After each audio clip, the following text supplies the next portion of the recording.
Syederalun Presiden Joko Widodo pada pagi ini Rabu 16 Maret 2022 menerima sekitar 20 pembalap yang akan tampil pada gelaran MotoGP 2022 Mandalika pada 18 sampai 20 Maret mendatang. Dalam audiensi tersebut, Jokowi yang mengenakan jaket berwarna merah bertuliskan G20 terlihat sangat ramah menyambut para pembalap. Jokowi pun diperkenalkan satu persatu dengan para pembalap yang mengenakan wear pack asli mereka yang akan dipakai pada MotoGP Mandalika. Usai diperkenalkan, Marc Marquez dan 19 pembalap lainnya bergiliran foto bersama dengan Jokowi.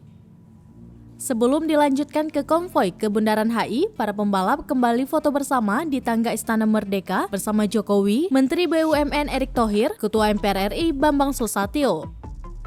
Setelah itu, Jokowi bersama 20 pembalap menuju ke area luar Istana Merdeka yang telah terparkir motor-motor para pembalap untuk bersiap konvoi. Sementara itu, Jokowi memegang bendera start dan memberikan aba-aba. Setelah bendera diangkat, para pembalap langsung menarik gasnya dan meninggalkan Istana Merdeka.